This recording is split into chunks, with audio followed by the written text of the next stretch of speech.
Kabanata 371. Is this an elite fighter that you hired, Zacarias?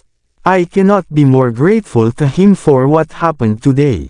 I cannot live with myself if things had gone through. Si Zenoa ay kaagad na tanong kay Zacarias.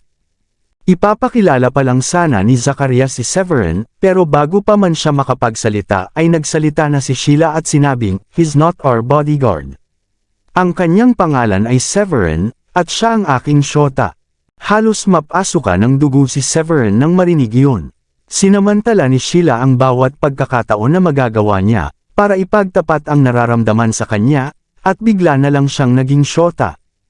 Matapos marinig yun ni Zenoa, tumingin siya kay Severin nang may pasasalamat at sinabing, "Maganda ang mata mo." Siya ay isang malakas na binata, at mabuti na may isang tulad niya sa paligid para protektahan ka. Salamat, Tito Zenoa. Ang aking paghatol ay ang pinakamahusay, syempre.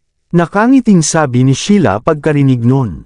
Sa tabi niya, si Zacarias ay may malungkot na ekspresyon habang hinahatak niya ang isang mahabang mukha at sinabing, "Huwag kang makinig sa kanyang kalokohan.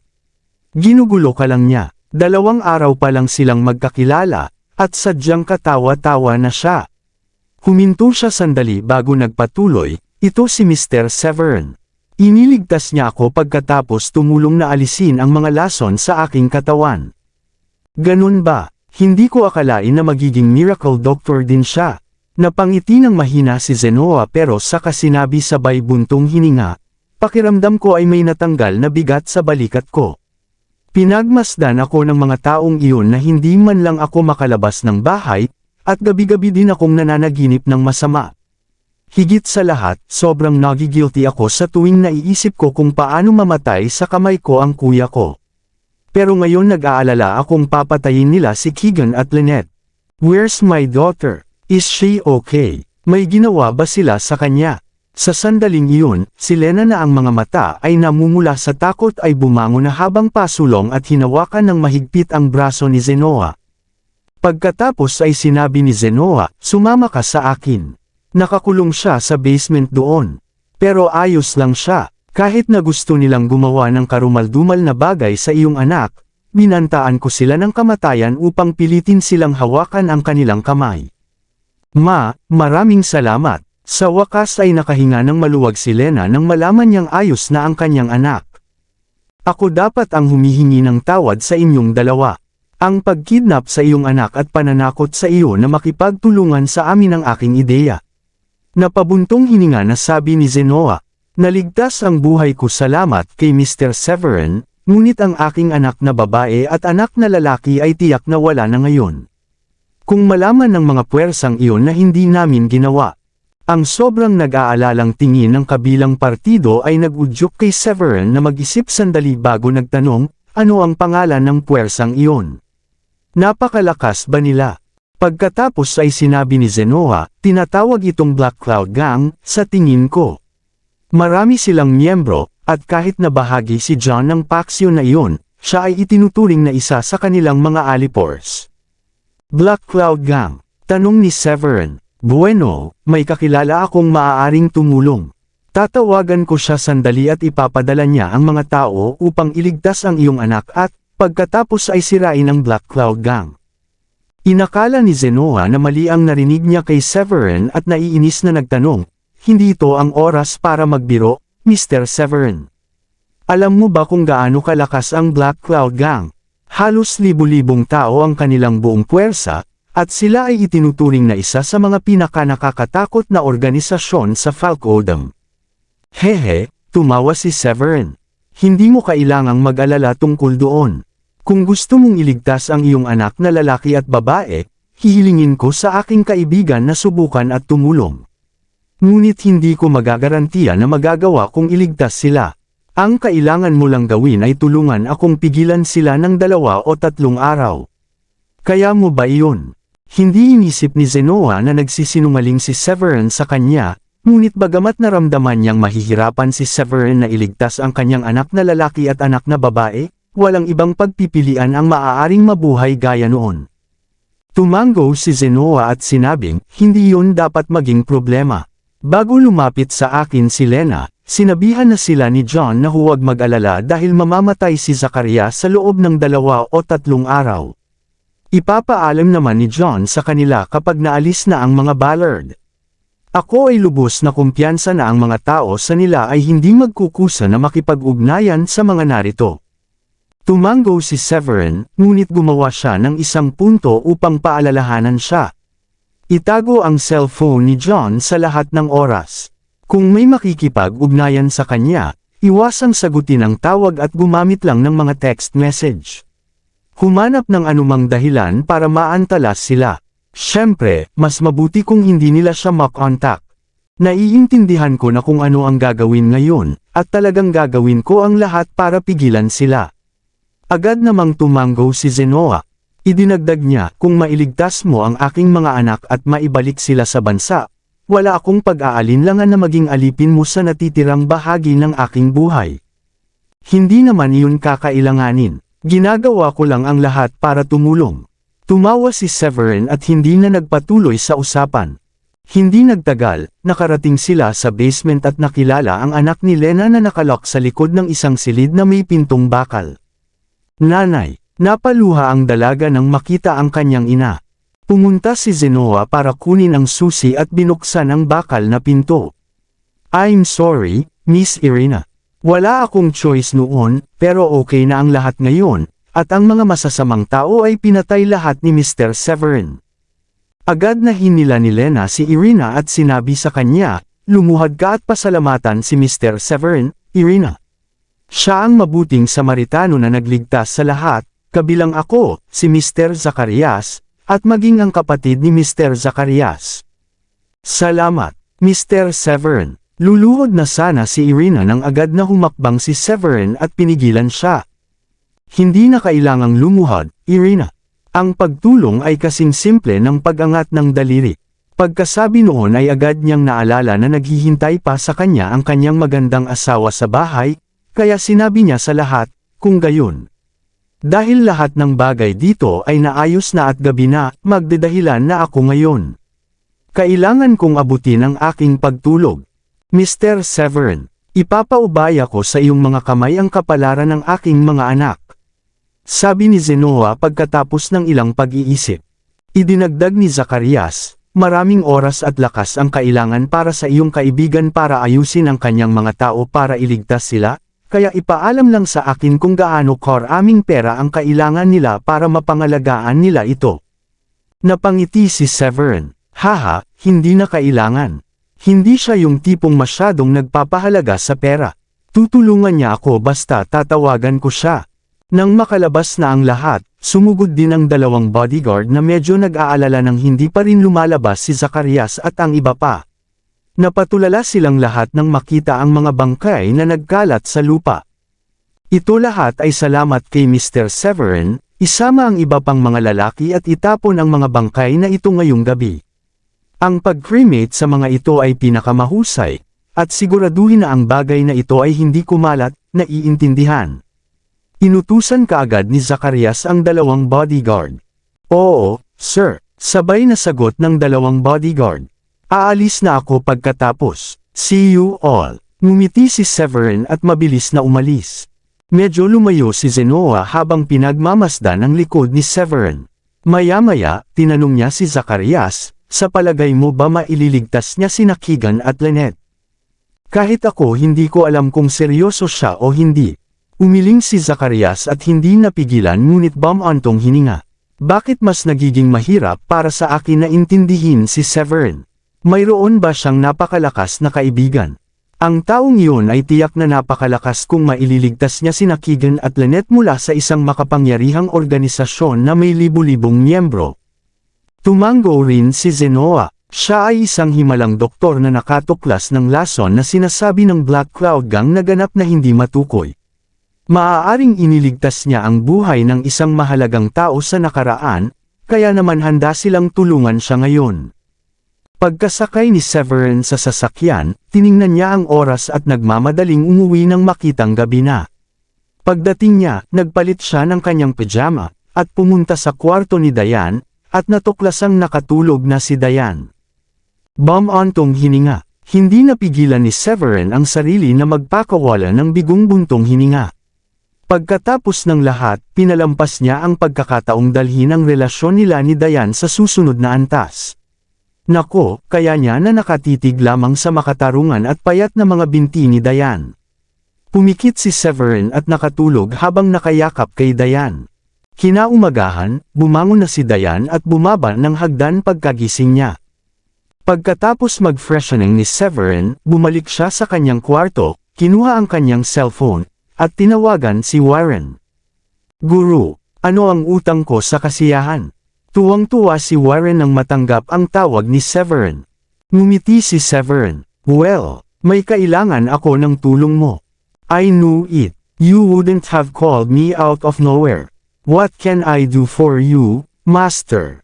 Tanong agad ni Warren. Well, may isang organisasyon na tinatawag na Black Cloud Gang sa Falcodem, na nabalitaan ko ay nasa napakalakas na organisasyon na may bilang na libo-libong mga miyembro. Inagaw nila ang mga anak ng isang kaibigan. Ang pangalan ng batang lalaki ay Keegan, at ang pangalan ng kanyang nakababatang kapatid na babae ay Lynette. Pwede ka bang magpadala ng ilang tao upang iligtas sila? Sinabi ni Severin kay Warren ang sitwasyon.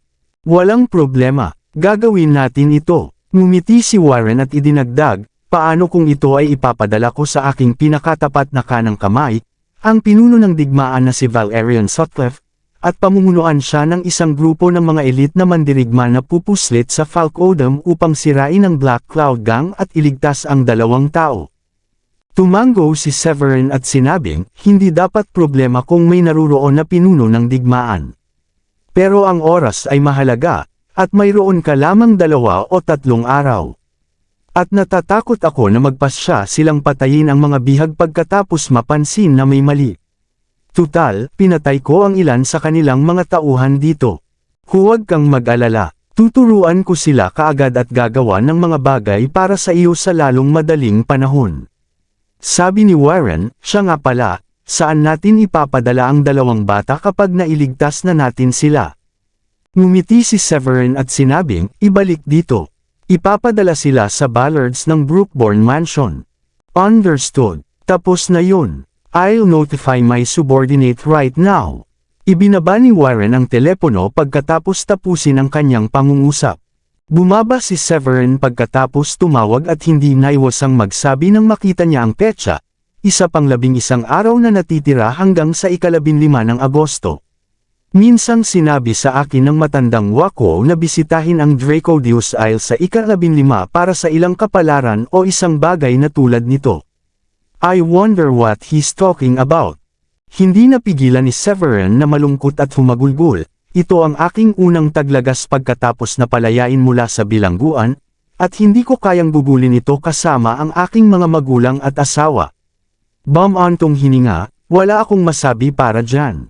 Tatay, nakangiting tumakbo si Celine pagkalabas niya sa bakuran. Celine, agad na yumuko si Severin, at binuhat ang cute na batang babae, at marahang hinalikan ang chubby chick nito.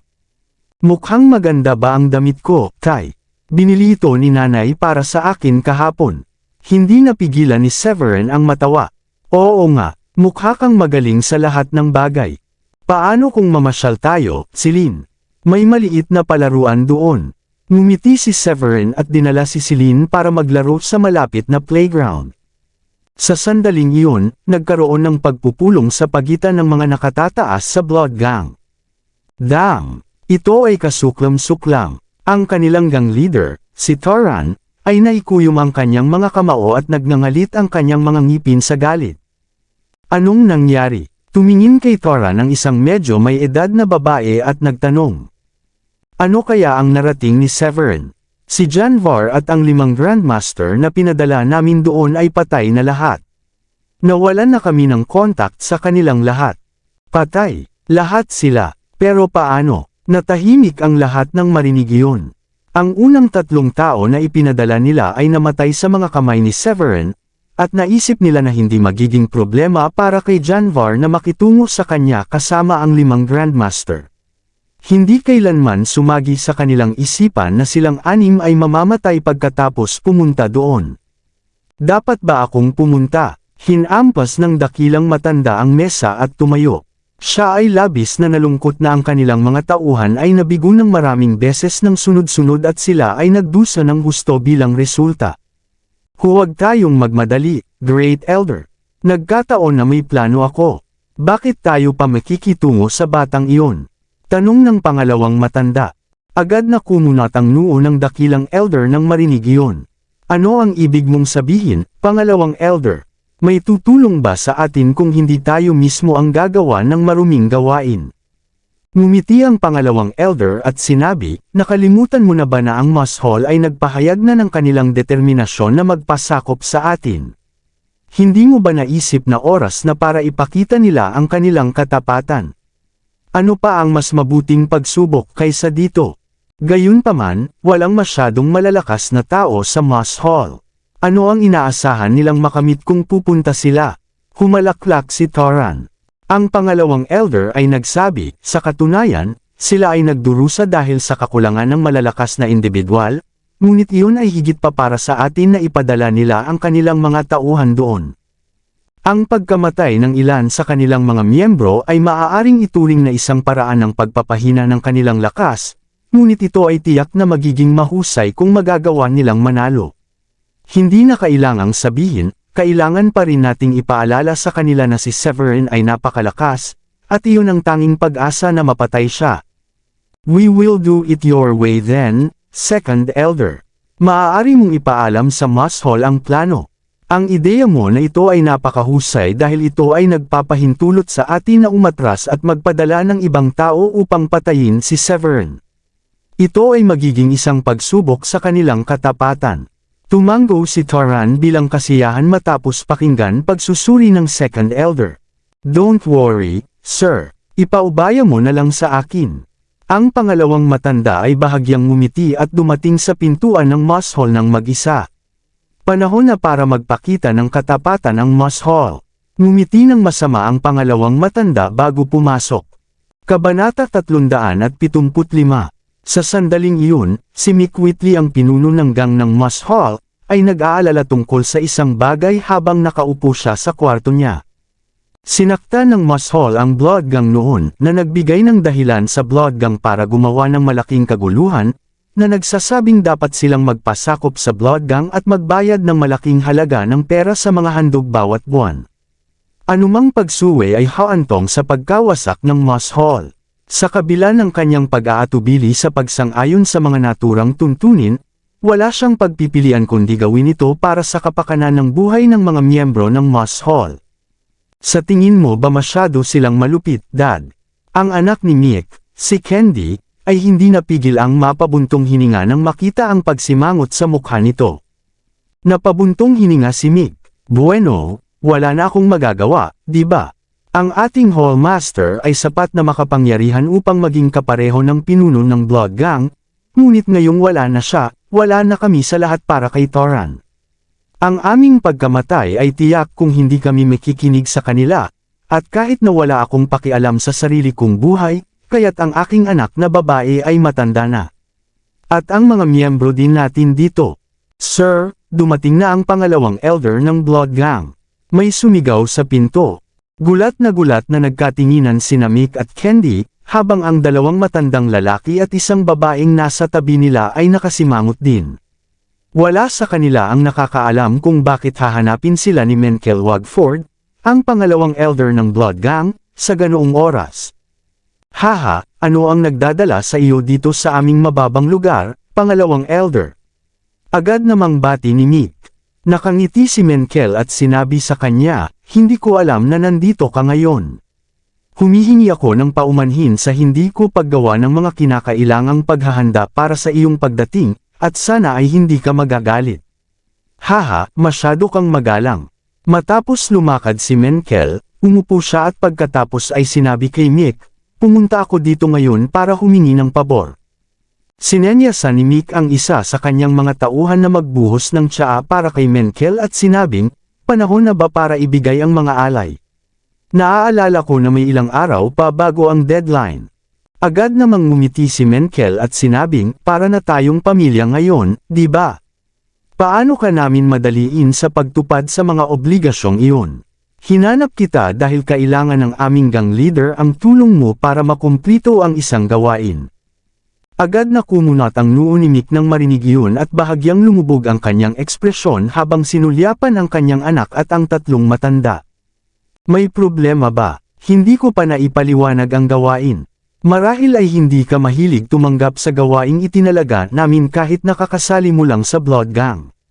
Hindi masyadong natuwa si Menkel nang makita niya ang reaksyon ng lahat at nagkunwari siyang galit sa kanila. Gusto naming makita ang iyong sinseridad, kung naiintindihan mo ang ibig kong sabihin. Siyempre, kami ay sinsero hanggat maaari. Agad na tumingin si Mick kay Menkel nang nakangiti habang nagtanong, maaari mo ba kaming maliwanagan sa kung anong gawain ang iyong pinag-uusapan? Gusto naming tulungan mo kaming pumatay ng tao sa Brookborn, sabi ni Menkel. Nang marinig iyon ni Candy, hindi niya napigil ang sabihin, pumatay ng tao. Bakit gusto mong ang mga tao namin ang humawak ng ganoong simpleng bagay sa halip na ipadala ang iyong mga tauhan? Ngumiti si Menkel at sinabing, hehe, sinaktan niya ang Blood Gang sa ilang mga bagay, at nagpadala kami ng ilan sa aming mga tauhan para patayin siya, ngunit sa halip ay pinatay niya sila. Masyado kaming abala sa ibang mga bagay kamakailan upang ituon ang aming pansin dito, kaya naisip namin na mas mabuti kung matutulungan mo akong patayin siya. Pagkatapos ng isang paghinto, nagpatuloy si Menkel, siya nga pala, dapat kong babalaan ka na ang kanyang natamo ay malamang na tungkol sa antas 8 o antas 9 na Grandmaster. Makabubuting magdala ng mas maraming tao sa iyo, at siguraduhin na ang kanilang natamo ay hindi masyadong mababa. Hindi mo kami masisi kung hindi kanya babalaan kung sa huli ay papatayin niya ang lahat. Ganon ba siya kalakas? Hindi mapigilan ni Mick na kumunat ang noo nang marinig iyon. Mukhang kailangan nating magpadala ng napakalakas na base ng mga individual, parang kailangan nating magpadala ng ilang napakalakas na tao para harapin siya. Pero may taga-suporta ba siya? I wouldn't want our people to be attacked instead when we made our move on him. It'll be very troublesome if that happens. Ngumiti si Menkel. I should think not. Inimbestigahan na ng mga tao namin ang taong ito, at mukhang wala siyang anumang uri ng backer. May 6 na magagandang bodyguard sa lugar kung saan siya nakatira, ngunit hindi mo na kailangang pumasok sa compound ng kanyang bahay. Sapat na ang paghihintay sa labas. Pagkatapos ay inilagay niya ang isang larawan sa mesa at sinabing, ito ang lalaki. Ang kanyang pangalan ay Severin Foylet. Narinig ko na ang kanyang mga kasanayan sa medikal ay napakahusay, kaya dapat kang makakuha ng impormasyon tungkol sa kanya hanggat magtanong ka sa paligid ng Brookborn. Ngunit ang tagumpay ng lalaki ay napakataas. Bakit kami ang pupunta? Hindi mo ba maaaring ipadala ang isang pares ng malalim na mga master doon sa halip na hilingin sa amin na gawin ito? Reklamo ni Candy. Tumingin si Menkel kay Candy at nakangiting sinabi, hindi problema kung ayaw mong tanggapin ang gawaing ito. Maaari akong palaging pumunta sa ngalan mo kung magpapalipas ka ng gabi sa akin. Paano ang tunog na iyon? Lumayo ka sa akin. Hindi ako interesado sa iyo. Nagalit si Candy sa pahayag na iyon at tinitigan ng masama ang lalaki. Si Mick ay may labis na malungkot na ekspresyon din, at binalaan niya si Menkel. You crossed the line with that statement, Menkel. She's my only daughter, and I would sooner risk my life to kill you if you dare to do anything to her. Ngumiti si Menkel nang walang pakialam at sinabing, hehe, nagbibiro lang ako. Bakit kailangan mong maging sensitibo? Pagkatapos ay tumayo siya at inulit ang kanyang naunang kahilingan, let me ask you last time, then. Are you willing to take this task? This is a rare opportunity for you to show your loyalty after joining the Blood Gang. Mick gritted his teeth at walang choice kundi tanggapin. Magtiwala ka, pangalawang elder, kami na ang bahala dito. Aayusin ko ang mga tauhan namin na pumunta doon at ibalik ang ulo ni Severin. Kahanga-hanga, ipagpaumanhin ko ang aking sarili ngayon at magre-report muli sa aming pinuno. Tumango si Menkel at umiling. Candy minsan pa bago umalis. For the record, si Candy ay nasa early 20s at may payat na figure kasama ang cute na mukha. Natural lang kung gayon na ang mga matandang pervert na tulad ni Menkel ay magkaroon ng ilang mahalay na pantasya tungkol sa kanya nang makita nila siya. Nakakadiri. Umupo ulit si Candy sa upuan at galit na sabi noong pag-alis ni Menkel. Say, walang dalawang paraan tungkol dito. Nilinaw nila na sinusubok nila ang ating katapatan sa pagkakataong ito. Aakusahan nila tayo na hindi tapat kung hindi tayo pupunta. Kaya ang tanging pagpipilian natin ay tanggapin ito. Walang magawa si Mick. Ngunit ang Blood Gang ay napakalakas. At ang ilan sa mga matatanda doon ay hindi mahuhulaan na malakas. Galit na galit ako kaya sinabihan nila tayong pumunta sa halip na ipadala ang kanilang makapangyarihang mga lalaki. Sabi ni Candy. Ngumiti ng pilit ang nasa katanghaliang gulang na babae. Dapat tayong magsimulang bumuo ng isang plano sa halip na magreklamo. Kailangan muna nating tukuyin kung sino ang ipapadala doon, at pagkatapos ay kung kailan dapat umalis ang taong iyon. Pupunta ako. Biglang nag-alok si Candy nang hindi na hinintay na magsalita pa ang iba. Iyan ay hindi katanggap-tanggap. Kaka-breakthrough mo lang at naabot mo ang level 9 Grandmaster. Masyadong delikado para sa iyo na pumunta. Agad namang tumutol si Mick. Nabanggit ni Menkel kanina na ang target ay maaaring level 8 o level 9 Grandmaster. Paano kung isa siyang seasoned level 9 Grandmaster? Ano ang gagawin mo?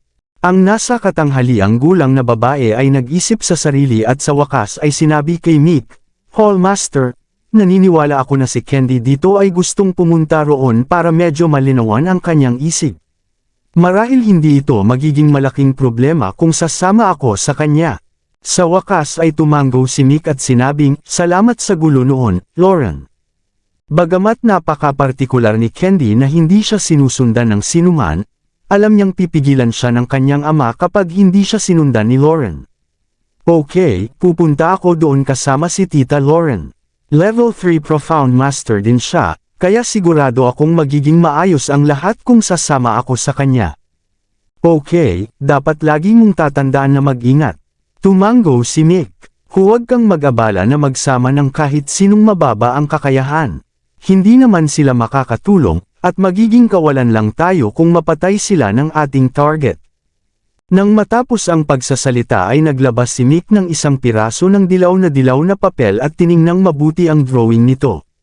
Iyon ay isang singsing sa hugis ng ulo ng dragon, at ang pagguhit ng artist ng singsing ay parang buhay ito. Bakit lagi mong tinitingnan itong drawing? Is it a treasure map or something? Kumunat ang noo ni Candy nang makita niyang nakatingin ulit si Mick sa pattern. Pagkatapos ay sinabi ni Mick, hehe, ito ay ibinigay sa akin ng dati nating Hall Master. Sinabi niya na tayo ay isang sangay lamang ng isang organisasyon na tinatawag na Draco Deus Temple, at ang taong nagsusuot ng singsing na ito ay ang ating pinakamataas na pinuno. Ang sinumang magsuot nito ay tiyak na isang napakahusay na tao, at tila kami ay pinangalanan sa 12 hayop mula sa Oriental Zodiac. Nang marinig yun ni Candy, hindi niya naiwasang sabihin, talaga. He must be a really weird guy then. Who would think to name their subordinate branches after 12 animals? Kung ako ang tatanungin mo, ang pangalang Mushol ay hindi masyadong maganda para sa akin. Matagal ko nang iniisip na palitan ang pangalan. Agad na pinandilatan ni Mick si Candy at sinabing, anong kalokohan ang pinagsasabi mo? Ito ang pangalang ibinigay sa atin ng Supreme Leader. Sino ba tayo para palitan ito ng kapritsyo? At saka, sa pangalang ito lang malalaman ng ating Supreme Leader kung saan tayo lulugar sa hinaharap. Paano pa niya malalaman kung sino tayo kung papalitan natin ang pangalan? Pagkatapos ay sinabi ni Mick ng may pagpipitagan, minsan sinabi sa akin ng aming dating Hallmaster na ang mga salita ng pinakamataas na pinuno ay dapat ituring bilang ebanghelyo. Dapat nating sundin ang lahat ng kanyang mga utos, kahit na nangangahulugan ito na sabihin na mamatay. Nakilala mo na ba ang pinakamataas na pinuno? Hindi naiwasang tanungin ni Candy si Mick.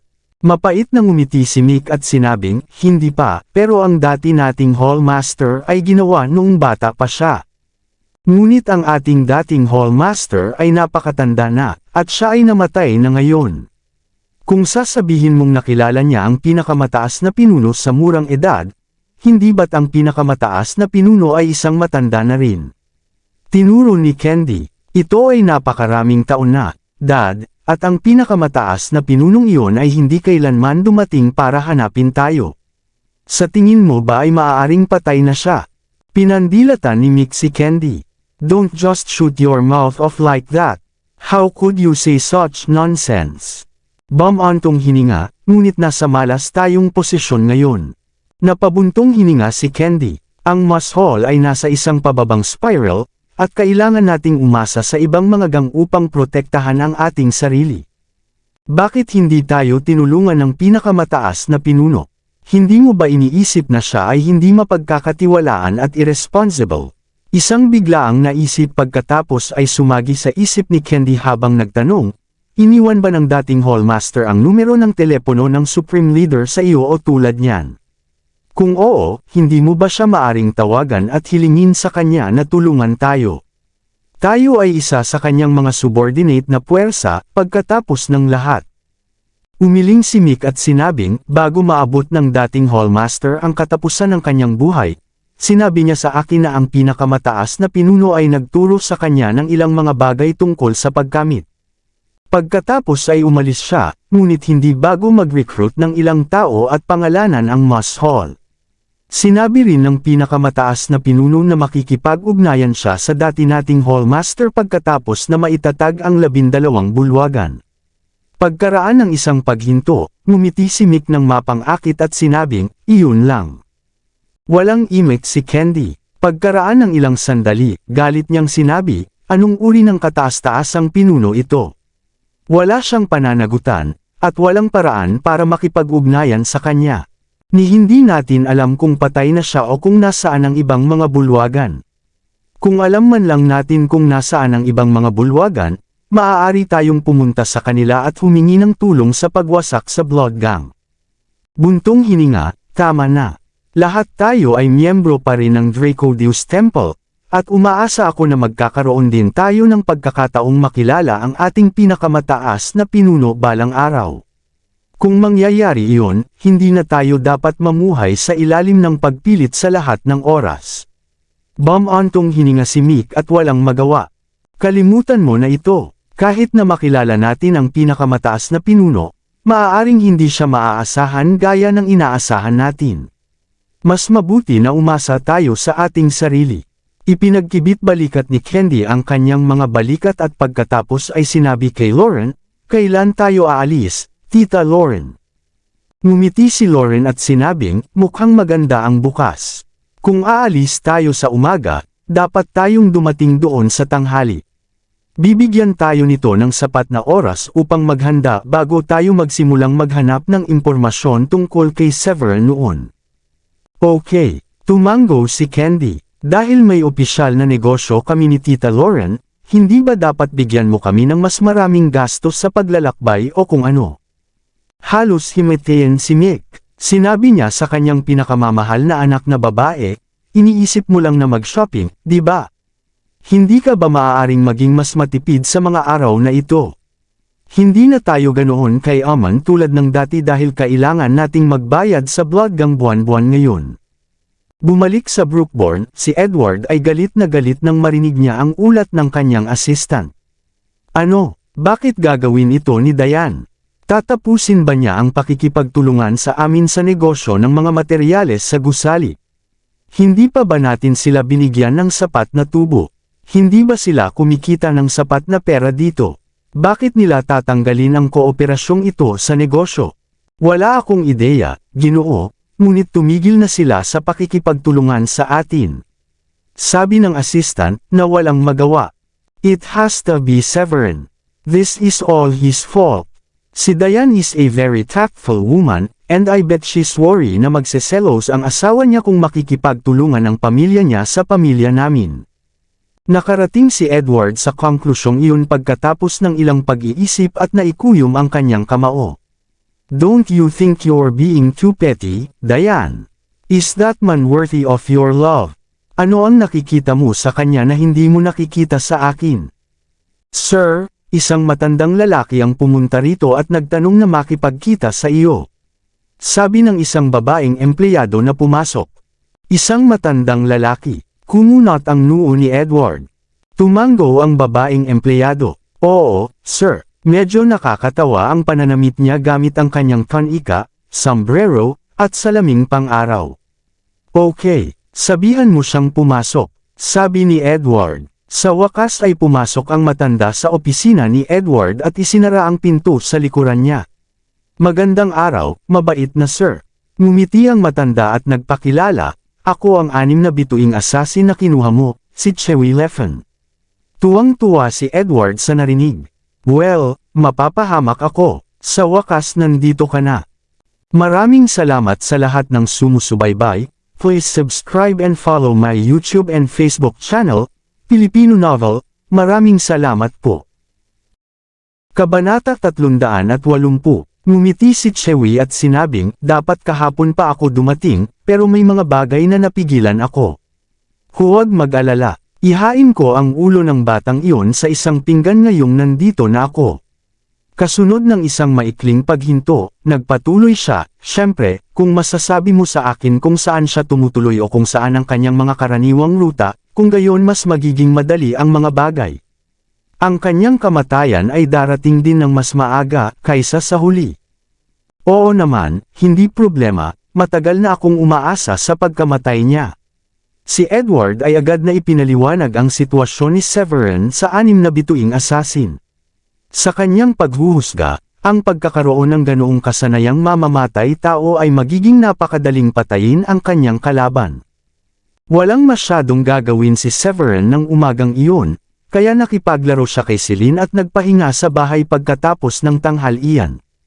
Nang halos oras na para matapos ang oras ng uring manggagawa ng gabing iyon, nakatanggap siya ng tawag mula sa kanyang magandang bodyguard na si Abigail. May problema ba, Abigail? Napakunot-noo si Severin sa pagtataka habang sinasagot ang telepono dahil bihira lang ang mga bodyguard na tumawag sa kanya. Bakit nila ako tatawagan nang wala sa oras? Pagtataka niya. Sir, may nangyari, sir. Kinidnap si ma'am, ani Abigail, na nanginginig ang boses sa pag-aalala. Ano? Paano? Hindi mo ba siya sinundan at sinundo sa trabaho? Paano siya nakidnap? Nagulat si Severin at agad na tumalon. Pagkatapos ay sinabi ni Abigail, kasalanan ko. Napakatanga ko. Nagtago ang 2 lalaking ito sa isang sulok ng kalye at pinaputukan kami ng baril. Alam mo naman na ang aking natamo ay sapat na mataas na madali akong makahuli ng bala, hindi ba? Iyon lang ang ginawa ko at agad na tumakbo ang bumaril. Galit na galit kung sinundan sila, pero pagbalik ko, nalaman kong wala na si ma'am. Siguradong kinidnap nila siya. Nasa kumpanya ka pa, di ba? Pupunta ako agad. Nagmamadaling bumaba si Severin sa galit at nagmaneho papunta sa kumpanya ni Diane. Anong gagawin natin ngayon? Sinadya nila kaming tambangan. Hindi ko na malayan na sinadya na pala nila ang putok at lumayo sa akin. Sinusubukan nilang ilihis ang atensyon ko. Hinintay ni Abigail na dumating si Severin, at sinisi niya ang sarili sa kabila nang nakatagpo niya na mas masahol pa ang mga sitwasyon kaysa doon. It's all my fault for being so useless. How could I be so stupid? Hindi ko dapat pinaalis si ma'am sa paningin ko. Agad siyang inaliw ni Severin, huwag mong sisihin ang sarili mo. Masyadong tuso ang mga nang-ambush. Basta tandaan mo na mas bigyan mo ng pansin sa hinaharap. Pagkatapos ay inisip ni Severin ang sitwasyon at tinanong si Abigail, nasaan ang 2 bumaril, gayon pa man. Naabutan mo ba sila? Pagkatapos ay sinabi ni Abigail, ginawa ko. Tinanong ko sila kung sino sila at sinubukan kong talunin ang isang sagot mula sa kanila, ngunit binaril nila ang kanilang sarili habang hindi ako pinapansin. Plano na nila ito sa simula para lang makaabala sa iyo.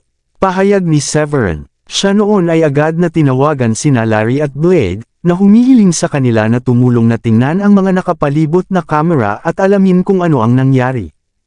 Hindi nagtagal, sumakay na rin sina Larry at Blade. Nang dumating si Blade, galit niyang sinabi, How dare those fucking bastard kidnap our boss's woman? I'll kill them. Nakahanap ka na ba ng mga pahiwatig? Kumunat ang noo ni Severin at tumingin sa phone niya.